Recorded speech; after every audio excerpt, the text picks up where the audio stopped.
Salut à tous, c'est Nash, un immense plaisir de te retrouver dans cette nouvelle vidéo dans laquelle je vais te montrer comment créer un système de pagination en PHP. Avant d'entamer cette vidéo, tu dois avoir quelques bases en PHP. Le système de pagination va contribuer à améliorer l'expérience utilisateur. Si vous avez mis en place par exemple un blog qui récupère tous les éléments au niveau de la base de données, si vous avez une base de données qui est très lourde, donc il y a plusieurs articles et que vous essayez de récupérer tous les éléments, supposons que vous avez 5000 articles au niveau de la base de données et que vous faites un select all from, c'est-à-dire vous récupérez tous ces articles et que vous affichez dans une page. Ça peut être par exemple la page news. Le problème qui va se poser, c'est que la durée de la requête sera extrêmement longue. Le visiteur va devoir beaucoup patienter pour que la page soit entièrement chargée. Et rien ne garantit qu'il va afficher tous les éléments chargés.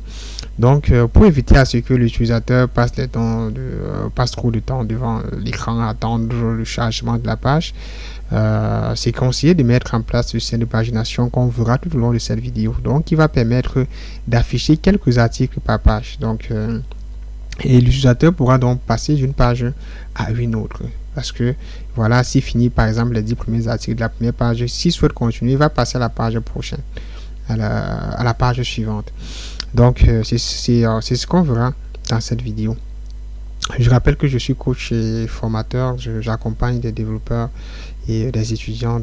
Si tu es coincé, tu souhaites avoir un appui dans ton projet ou tu souhaites être encadré tout au long de ton processus scolaire, n'hésite pas à me contacter. Tu as mon adresse email au niveau de la description avec mon numéro WhatsApp. Donc vous avez à partir d'aujourd'hui, vous aurez la possibilité de m'écrire directement sur WhatsApp. Moi, je mets le numéro WhatsApp au niveau de la description. Maintenant, sans plus tarder, on va passer au vif du sujet, au concret de la chose. Donc, démarrez déjà vos serveurs et prenez un verre d'eau parce que les vraies choses vont commencer. Déjà, on va lancer avec la partie pratique de notre tutoriel. La première des choses qu'on va faire, c'est on va d'abord créer notre base de données. Donc, vous allez vous rendre dans votre serveur au niveau de phpMyAdmin. On va lancer avec la création de la base de données. On va créer une base de données qu'on va appeler pagination. Donc, vous allez entrer pagination et puis vous allez créer. Dans cette base de données, on va créer la table qui va stocker nos articles. Donc, on va l'appeler new aussi. On aura besoin de 3 champs.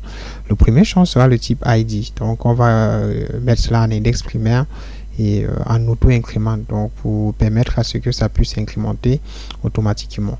On aura aussi besoin du titre de notre news qu'on va mettre en type à une taille maximale de 255 caractères. Et ensuite, on aura aussi besoin du content qui sera le contenu de notre news. Et puis, on va entrer sur et puis on va cliquer sur créer. Après avoir cliqué sur créer, on a notre table news dans notre base de données pagination.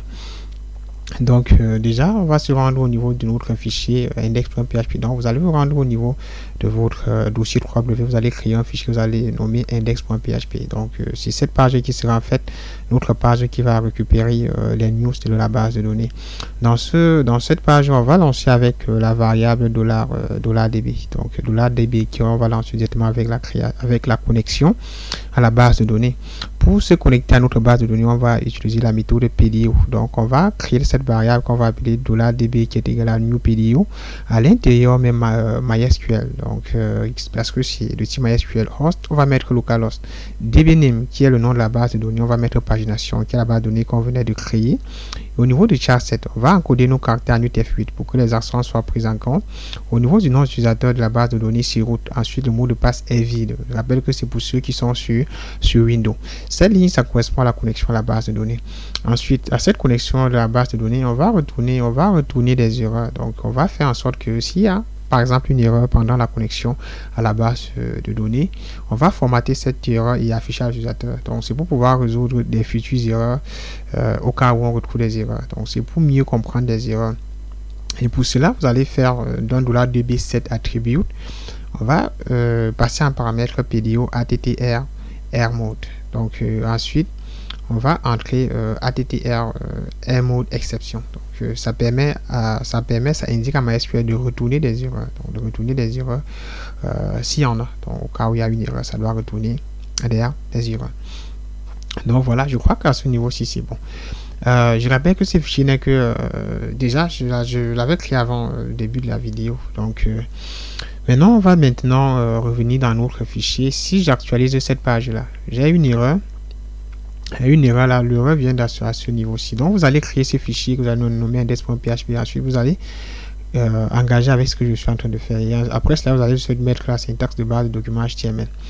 Ce qui vient actuellement, si j'actualise, j'ai plus d'erreur. Donc, on aurait été corrigé. Donc, ça suppose que la connexion à la base de données a été est parfaite. Donc, vu qu'il n'y a pas d'erreur jusqu'à ce niveau-ci. Maintenant, on va aller au niveau de notre table news et on va entrer les news pour pouvoir tester. Donc, on va pour pouvoir tester.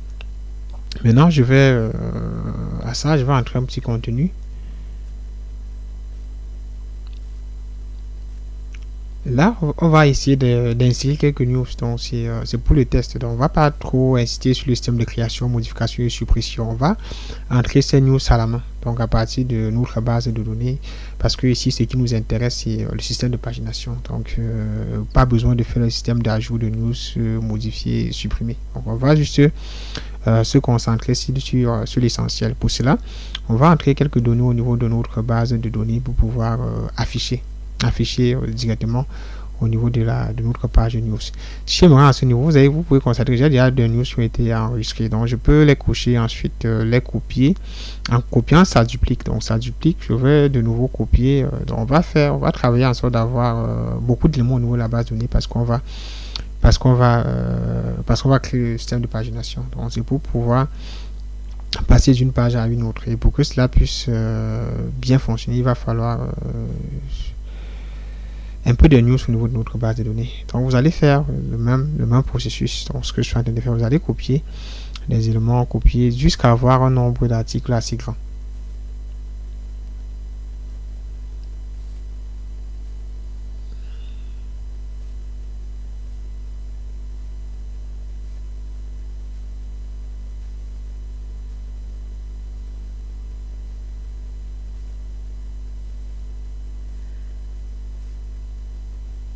Et je rappelle que ne sélectionnez pas plus de 10 articles. Donc, si vous essayez de tout sélectionner, vous allez vous rendre compte que ça va retourner une erreur. Donc, sélectionnez à moins de 10 articles, donc, ou 7, 8 pour pouvoir copier. Donc, n'essayez pas de tout sélectionner et copier, sinon ça va retourner une erreur.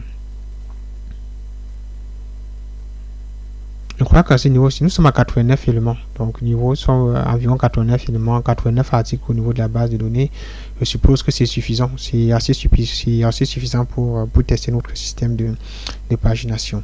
Maintenant, au niveau de notre fichier index.php, on va créer une variable qu'on va appeler $rec.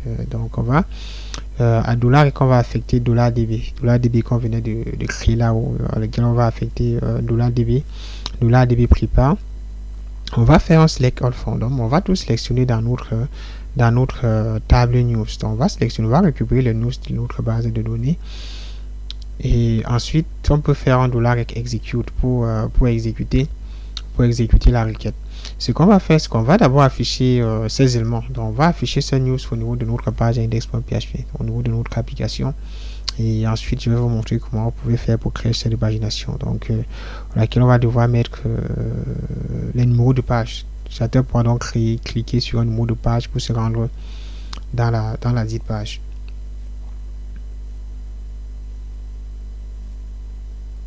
Si elle vient que j'actualise, il n'y a pas d'erreur, ça suppose que jusqu'ici tout fonctionne parfaitement.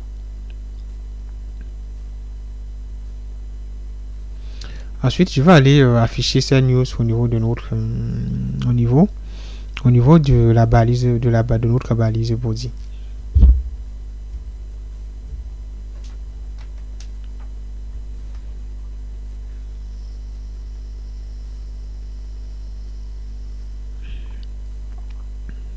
Pour l'affichage, je vais créer une div. Donc, je vais d'abord ouvrir la balise PHP. Dans cette balise, on va faire une boucle. On va faire une boucle sur les éléments venant de la base de données. Pour cela, on va faire un while. On va dire tant que $response. On va stocker les éléments dans la variable $response. À $response, on va affecter $requête. Donc $requête qu'on venait de créer là-haut. On va faire un fetch. PDO2.fetch obj.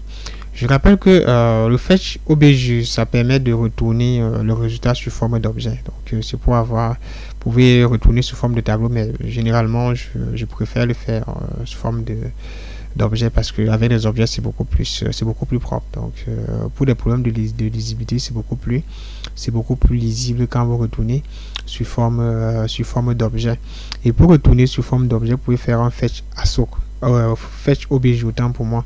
Et vous avez aussi le choix de retourner sous forme de tableau. Pour cela, vous pouvez faire un fetch ASOC au lieu de fetch OBJ.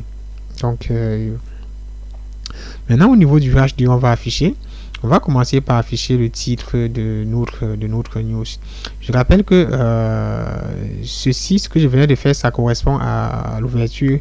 C'est un peu comme si on faisait PHP, echo, tout cela. Donc quand vous faites un point d'interrogation égal, ça suppose que ça renvoie directement à echo. Donc maintenant, vous avez vos éléments. Donc on a le titre et le contenu. C'est là qu'on va récupérer à ce niveau-là. C'est pourquoi j'ai mis $titre. Ensuite, on va faire un paragraphe pour maintenant stocker, pour afficher aussi. Il faut mettre égal à ce niveau-là. Je rappelle que ceci, ces balises correspond à l'ouverture, la fermeture et echo à l'intérieur. Ensuite, on va afficher le contenu de notre blog, de notre news autant pour moi. Si le véhicule j'actualise, vous pouvez constater que là, à ce niveau, on a retourné tous les articles de notre blog. C'est ce qu'on venait de faire là.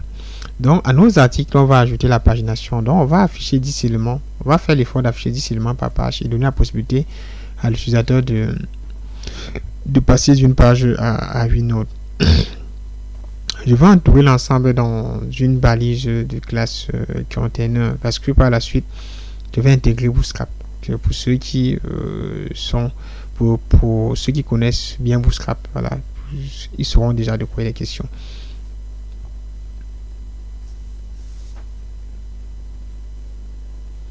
Maintenant, je vais me rendre sur Bootstrap pour pouvoir implémenter Bootstrap à notre application. Donc, vous allez lancer Bootstrap. Ensuite, vous allez ouvrir le premier lien qui est dans getbootstrap.com. Et là, juste en bas, vous allez copier ce lien-ci. Ensuite, vous allez vous rendre et coller cela juste après la balise, dans la balise head. Quelque part, la balise head, ça permet d'importer la feuille de style Bootstrap. Donc, qui permet déjà d'avoir une mise en forme basique, une mise en forme de base dans notre application. Constatez que là, en actualisant, j'ai une petite mise en forme qui a été faite. Parce que là, déjà, j'ai utilisé les classes Bootstrap, qui est déjà première qui est la classe container, qui permet de créer des conteneurs. Ensuite, j'ai utilisé la classe card, donc qui est bien implémentée dans Bootstrap. Donc, pour ceux qui ne maîtrisent pas Bootstrap, vous pouvez vous rendre dans Bootstrap et puis vous allez consulter la documentation.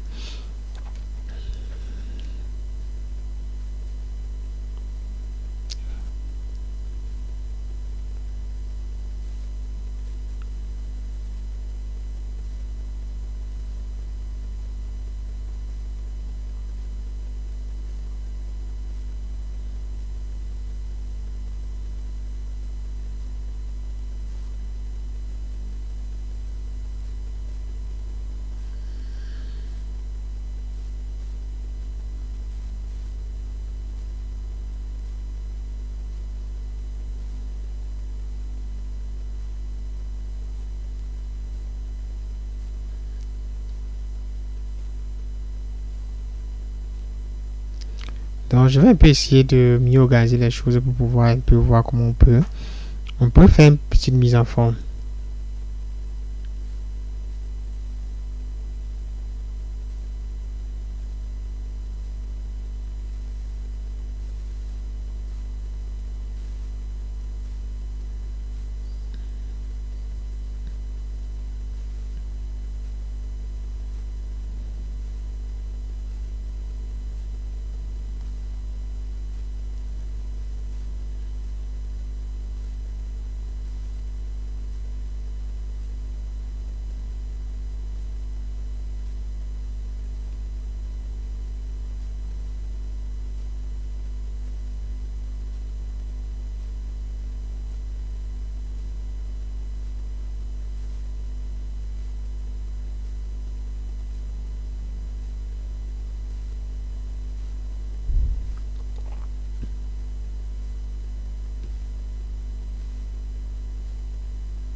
Donc vous allez concaténer et adapter ça à votre système. Je rappelle que ceci n'est pas un tutoriel HTML ni CSS. Donc vous allez l'adapter à ce que vous souhaitez.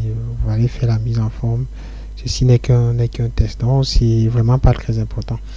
Donc si je reviens là et que j'actualise, je laisse ce résultat là. Donc on va rester sur quelque chose d'assez simple.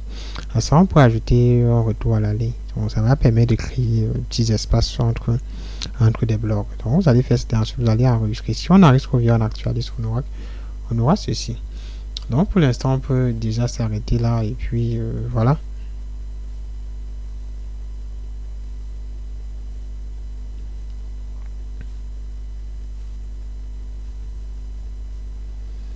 Ici, si on fait un order, je rappelle que si on fait un order by ID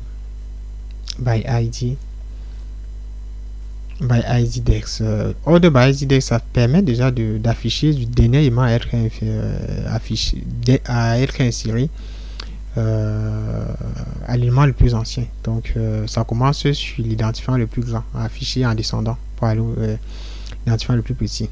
Maintenant, limite que je venais de mettre, ça permet de limiter le nombre d'éléments affichés. Donc, comme j'ai mis limite 0,10, donc ça veut dire ça va afficher de l'élément 0 à l'élément 10. Donc, vous pouvez mettre 0,3. Au niveau de limite, ça va en sorte qu'on aura juste 3 éléments affichés, c'est-à-dire du premier élément au troisième élément. Vous pouvez revenir là. Vous pouvez mettre 10, 3. Ça suppose que du 10e élément, ça va afficher 3 éléments. Donc, l'élément qui vient après la virgule, c'est le nombre d'éléments à afficher. Et la première valeur, c'est à partir de l'élément à partir duquel on souhaite commencer à afficher. Donc, si vous mettez 10,3, ça suppose que ça va commencer à afficher à partir du 10e élément et ça va afficher 3. Donc, 3 qui vient après. Donc, pour que vous puissiez mieux voir, on va afficher l'identifiant pour que vous puissiez mieux voir. Parce que la logique, parce que c'est à ça que se casse la logique. Donc, si vous comprenez ceci, vous allez facilement comprendre le système. Si je fais ceci, que j'enregistre et puis je reviens là, j'actualise, vous allez constater que là, on a commencé à partir de 79 parce que on a dit c'est 79. Je vais mettre la virgule, que je reviens, je relance là. On dit pour 66 là. Donc, c'est juste déjà pour voir. Donc, si je reviens là,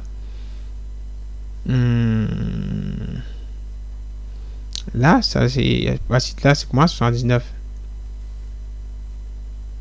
Parce que déjà en haut, on a pris à partir du 10e élément. Donc si on met maintenant 0, 0, 3, ça veut dire que ça va afficher 3 éléments à partir de 0, à partir de l'élément 1. Donc on va dire que ça commence à partir du dernier élément parce qu'on a utilisé un order by ID dex. Au lieu de order by ID dex, vous pouvez utiliser order by ID as. Et donc il va permettre d'afficher à partir de l'identifiant le plus petit. Là, je fais ce test. Donc si on met as, et quand on revient en enregistre, au lieu de ça va commencer sur le premier élément, alors que si on met par ID dex, ça commence sur les derniers éléments à être insérés. Donc il faut comprendre cette logique là. Donc à ce niveau ci c'est bon.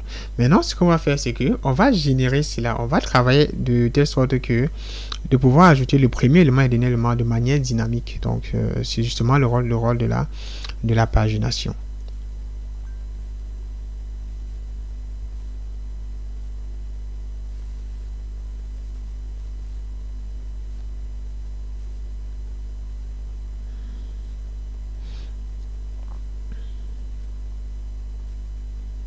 Ici, on va créer une variable, on va créer une variable qu'on va appeler $nbnews qui va en fait récupérer tout le nombre d'articles au niveau de la base de données parce qu'on aura besoin de cela pour pouvoir déterminer le nombre de pages. Donc, déterminer le nombre de pages.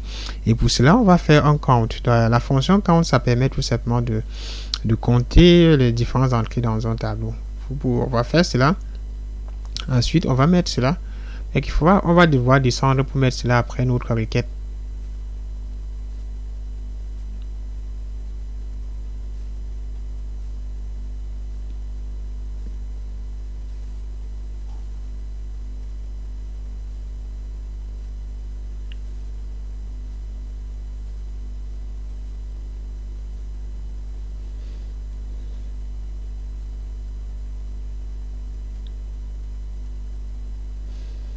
On va faire un compte de $requête fetch all. Le fetch all va récupérer tous les éléments de la requête. Donc ça récupère d'abord et un count. On utilise la fonction count de PDO, donc de PHP autant pour moi, qui permet de compter les éléments dans un tableau. Donc ça va récupérer le nombre d'articles de la base de données.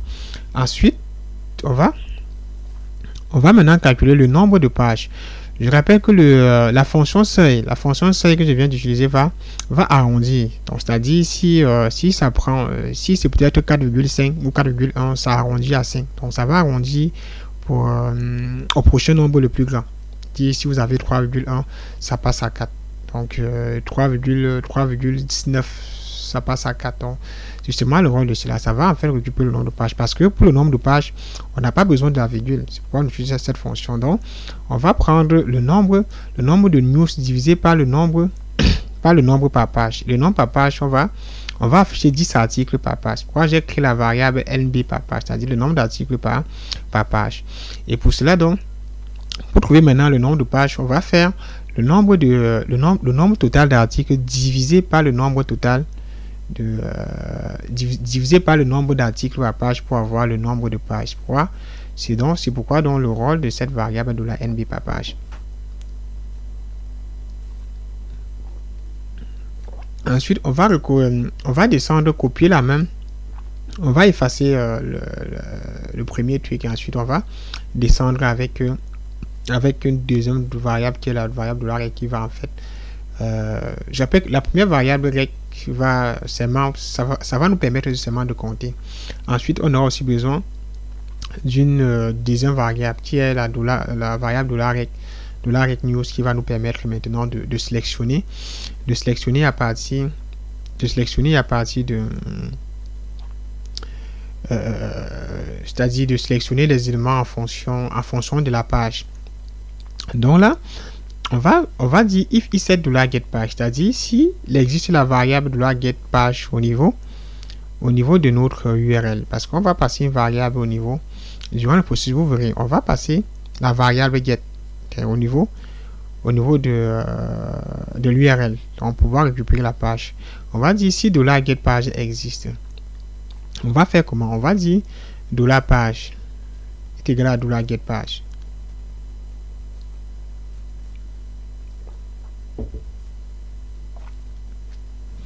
Ensuite,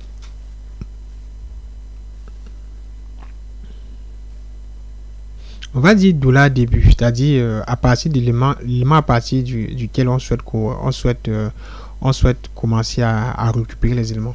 On va dire $début est égal à $get est égal à $page moins 1 fois $NB page. C'est-à-dire on va faire $début, c'est-à-dire l'élément à partir duquel on commence à sélectionner. Bon, c'est un algorithme qui est assez simple. Donc vous allez probablement comprendre ça parce que ce sont des choses relativement simples. Donc on va dire $début est égal à $page moins 1 fois $nombre NB par page. Ensuite on va dire sinon. Donc si cette variable $get n'existe pas, on va considérer cette page comme étant la première page. Donc s'il n'y a pas de variable $get au niveau de l'URL, on considère que c'est la première page. C'est pourquoi donc on met, si cela n'existe pas, on met $page est égal à 1 et $début est égal à 0 parce que au niveau de la première page, on commence à récupérer les éléments à partir de l'élément 0. Justement pour cette raison que je mets $début est égal à 0. Si vous avez compris l'explication que j'ai faite là, c'est que vous allez facilement comprendre ceci.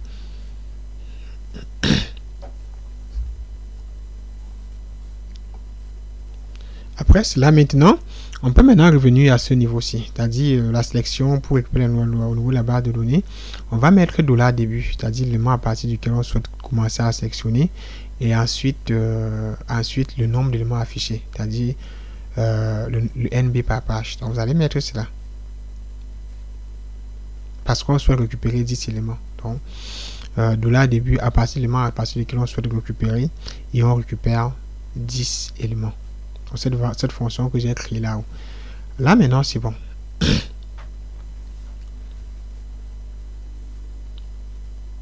Maintenant on va tout simplement exécuter la requête.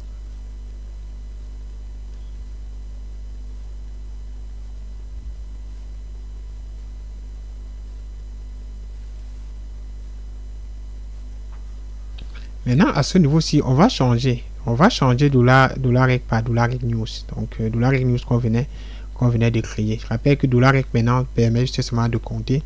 Ensuite, on a dollar rec news, donc qui nous aide. Donc, il va permettre de récupérer la partie de la pagination. C'est pourquoi je suis là en bas, au niveau de la boucle, j'ai modifié dollar rec par dollar rec news. Maintenant, là, vous avez ceci. Vous avez dollar début, comme j'ai expliqué là-haut, qui à partir du clone soit commencé à afficher. On a tout cela et je crois que là, déjà, c'est bon. Si j'actualise, on a maintenant, on doit avoir 10 éléments. Donc, seulement 10 éléments à ce niveau-ci. Donc, on a déjà un système qui, ça fonctionne déjà. Ici, comme il n'existe pas de dollar get page au niveau de l'URL, ça considère comme étant la première page. Donc, ça commence à récupérer à partir du dernier élément, c'est-à-dire à partir de l'élément 89, ça affiche 10 éléments. 10 éléments.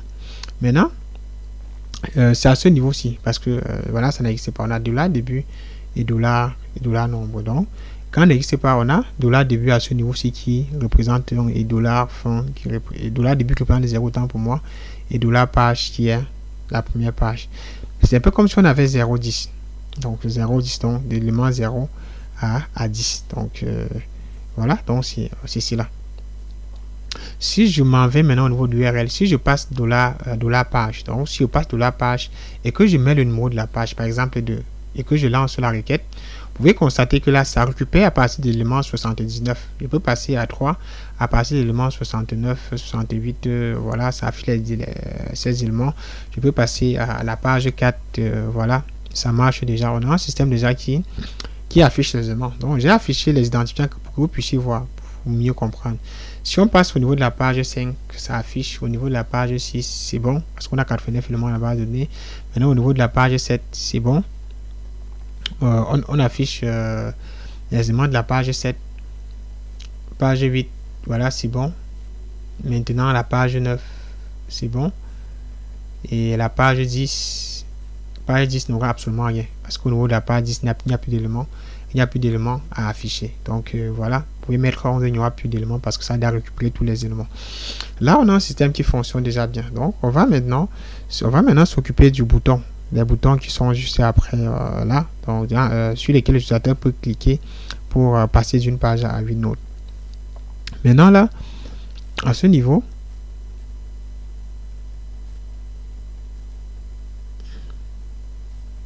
on peut mettre tout simplement un padding. C'est juste pour les problèmes de lisibilité. On va mettre un padding là, quelque chose de beaucoup plus, de mieux lisible et de mieux propre, de beaucoup plus propre.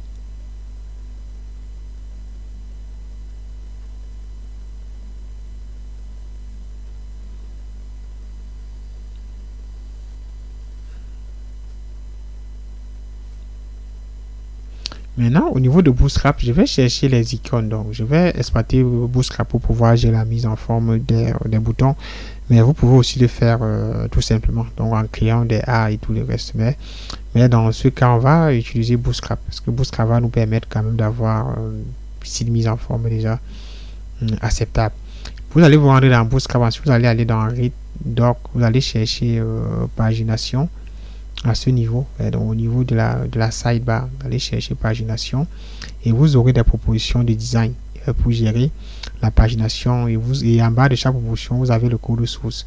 Vous allez chercher ce qui vous intéresse. Ensuite, vous allez copier. Comme j'ai déjà importé Bootstrap, ça se peut donc que si on copie et qu'on parte juste intégrer, on aura la même mise en forme parce que on a importé Bootstrap depuis la balise link que j'ai collé juste dans notre head. On va venir mettre cette pagination après nos news. Si on met cela et que voilà, on a déjà ceci. Si j'enregistre ce que je viens de là, que j'actualise, je dois avoir cette pagination là juste après notre news. Ce qu'on va faire, c'est que on va rendre ces boutons cliquables. Donc on va gérer la partie dynamique de cela parce que juste là on a juste la mise en forme. On a juste la mise en forme. Donc voilà. Ce qu'on va faire, c'est qu'on va ajouter à ça, rendre ces boutons cliquables. Déjà, on peut cliquer d'une page pour se rendre dans une autre sans difficulté.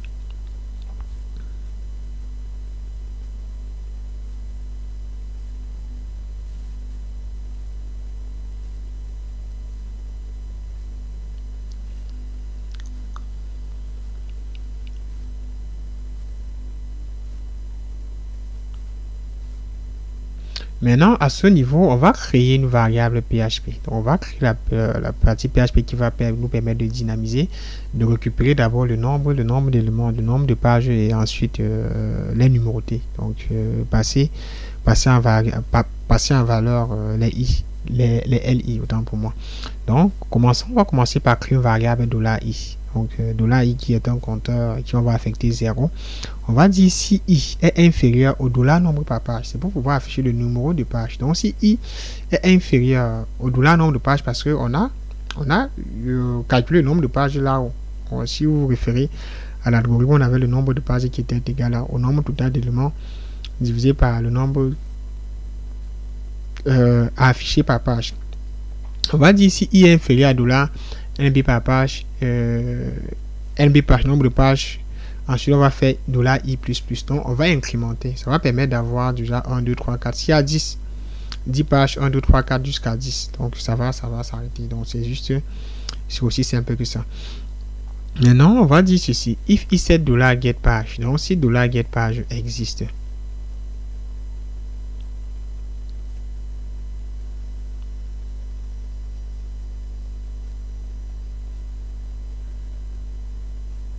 If $getPage est égal à $id.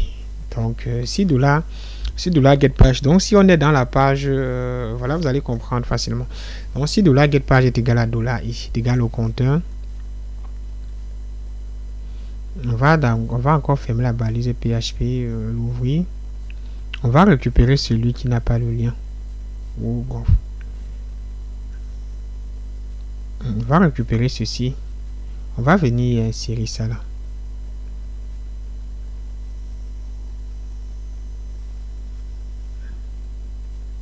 On va mettre cela à actif. Donc, on va conserver le actif au niveau de la page item actif. Je rappelle que actif, ça permet de changer la couleur. Donc, ça permet de dire si la page est active.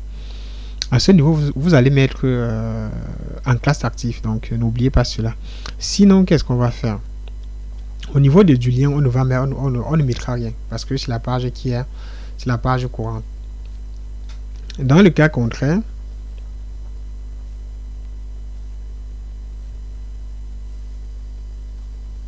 on fera ceci.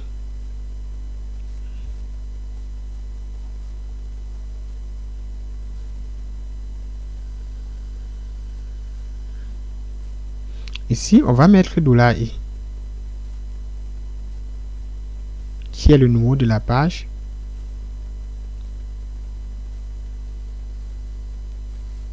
Tu devras effacer cela.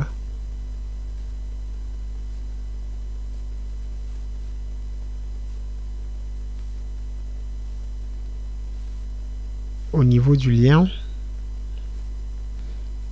si on vient maintenant qu'on actualise, vous pouvez constater que là, on a nos 9 pages. Nos 9 pages qui sont affichées de 1, 2, 3, 4, 5 jusqu'à 9. Donc, on a un système qui fonctionne parfaitement. Je passe à 5. Vous allez constater que 5 va passer en actif. À page 5.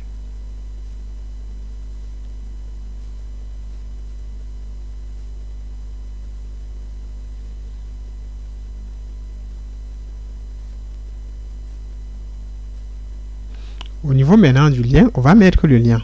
Donc, le lien, ce qui va permettre de pouvoir de rendre cela cliquable. On va mettre page égale à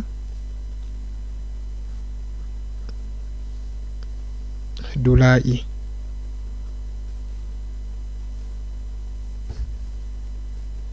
Donc là, c'est bon.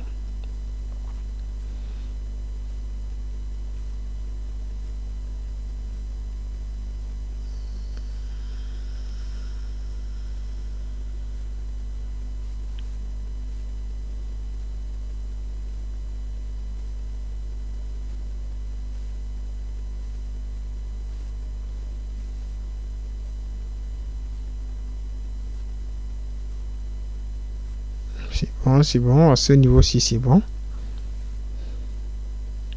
Là, on peut enregistrer et puis on revient, on actualise. Maintenant, on peut déjà cliquer pour quitter d'une page à une autre. Là, on a la page 6, page 8, ainsi de suite. Donc, on a nos boutons qui fonctionnent, qui fonctionnent déjà parfaitement. Là, on a maintenant le bouton Next qui ne fonctionne pas encore. Donc, ce qu'on va faire, c'est qu'on va aussi gérer le bouton Next. On va permettre de cliquer sur Next pour passer à la page suivante.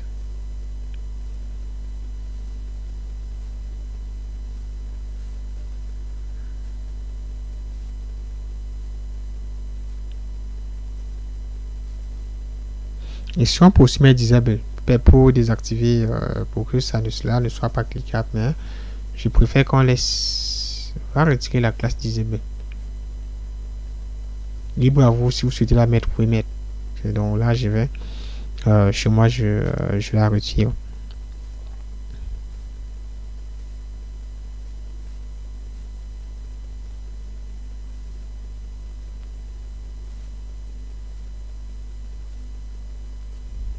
Maintenant, on va gérer la partie, le bouton Next. Donc, on va dire if $get page.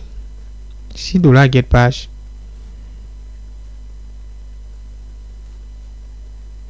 est inférieur, est strictement inférieur à $nombre par page. Donc, on va afficher seulement dans le cas où $get page est inférieur au nombre de pages. Donc, si on a 10 articles et que $get page est à, je sais pas, est à 10, donc ça suppose que dans ce cas on n'affiche rien, parce qu'on affiche seulement dans le cas où $get page est strictement inférieur au nombre de pages. Le bouton suivant, bien sûr. Là, on va venir, on va coller cela ici. À ce niveau, on va laisser Next. Maintenant, c'est l'URL qu'on va changer. Donc, au niveau de l'URL, on va dire $get page plus 1. Donc, on va d'abord passer page. Donc, variable $get page. Page, ça, on va mettre